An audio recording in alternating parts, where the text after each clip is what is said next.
Indore intelligent की हिरासत में लिए सरफराज मेमन के पास मिला हांगकांग का पासपोर्ट। मुंबई पुलिस और एटीएस को एनआईए से मिले थे इनपुट। एनआईए और मुंबई पुलिस के इनपुट के आधार पर इंदौर इंटेलिजेंस ने सरफराज नामक युवक को लिया हिरासत में। पूछताछ में सरफराज ने चाइना और हांगकांग में रहने की पुष्टि। सरफराज के पास मिले पासपोर्ट में चाइना और हांगकांग की मिली एंट्री।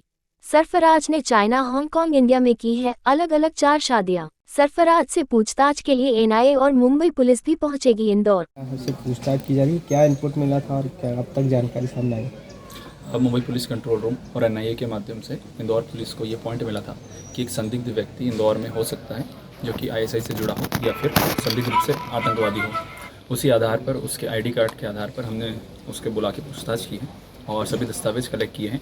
जो बिंदु हमारे पास आया है संदिग्धता का, वो सिंगल 1 पॉइंट बिंदु है, तो हम उसी के आधार पर जांच कर रहे हैं। सर, कुछ पूछताछ में जानकारी सामने आई कि आरोपी जो संदिग्ध है ये क्योंकि हांगकांग से जुड़े तार बताए जा रहे हैं, पाकिस्तान से जुड़े तार बताए जा रहे हैं, इससे क्या कुछ जानकारी मिली? इसका फैमिली बैकग्राउंड क्या निकला? ऑफिशियली जो है वो यही है कि वो एक संदिग्ध व्यक्ति है जो कि हो सकता है किसी आतंकवादी संगठन से जुड़ा हो। इसके अलावा कोई भी पॉइंट जो हमारे पास आया नहीं है, सिर्फ यही बिंदु है, तो हम इस बिंदु पर जांच कर रहे हैं। उसके पासपोर्ट में मल्टीपल एंट्रीज़ हैं चाइना और हांगकांग की, उसको भी हम आधार बना रहे हैं।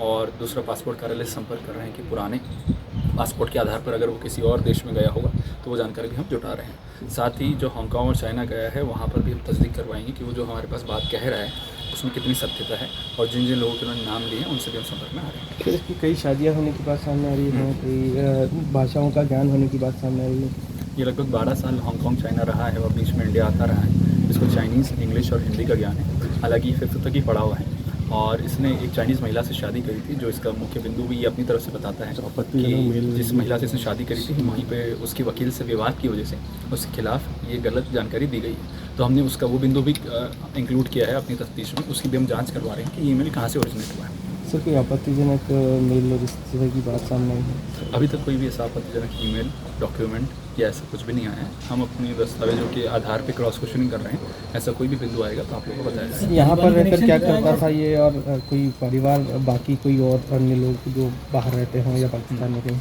इनके जो परिवारजन हैं वो एक कुवैत में रहते हैं और बाकी सब इंडिया में ही रहते हैं। और इसके अलावा इसमें किसी भी आतंकवादी संगठन का स्पेसिफिक नाम नहीं आया है।